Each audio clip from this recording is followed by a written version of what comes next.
નમસ્કાર મિત્રો, તત્કાલ ન્યૂઝમાં આપનું હાર્દિક સ્વાગત છે। છેલ્લા 24 કલાકમાં રાજ્યમાં શ્રીકાર વરસાદ, ખેડાના નડિયાદમાં 11 ઇંચ વરસાદ। આજે અમદાવાદમાં સવારથી વરસાદી માહોલ। રાજ્યમાં 16 જૂને થયેલી ચોમાસાની એન્ટ્રી બાદ અત્યાર સુધીમાં મેઘરાજાએ સમગ્ર ગુજરાતને કવર કરી લીધું છે। હવામાન વિભાગ દ્વારા આગામી 7 દિવસ રાજ્યમાં ભારેથી અતિભારે વરસાદની આગાહી કરાઈ છે।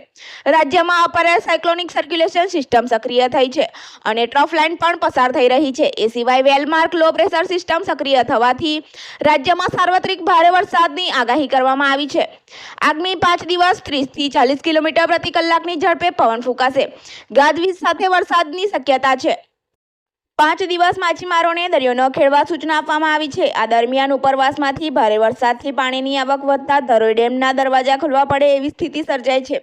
ત્યારે અમદાવાદમાં સવારથી વરસાદી માહોલ છે, ત્યારે વિઝિબિલિટી ઘટી જતા વાહન ચાલકોને ફરજિયાત હેડલાઇટ ચાલુ કરવી પડી રહી છે।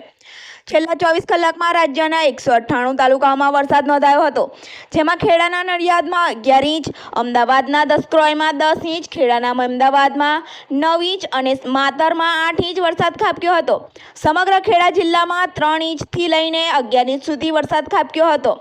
આજે એટલે કે 28 જુલાઈના રોજ બનાસકાંઠા, સાબરકાંઠા અને અરવલ્લીમાં છૂટાછવાયા સ્થળોએ ભારેથી અતિભારે વરસાદને લઈને ઓરેન્જ એલર્ટ આપવામાં આવ્યું છે, જ્યારે પાટણ, મહેસાણા, ગાંધીનગર, સુરેન્દ્રનગર, અમદાવાદ, રાજકોટ, બોટાદ, અમરેલી, ભાવનગર, ખેડા, આણંદ, મહીસાગર, દાહોદ, પંચમહાલ, વડોદરા, છોટાઉદેપુર, ભરૂચ, નર્મદા, સુરત, નવસારી, વલસાડ, દમણ અને દાદરાનગર હવેલીમાં ભારે વરસાદને લઈને યલો એલર્ટ આપવામાં આવ્યું છે।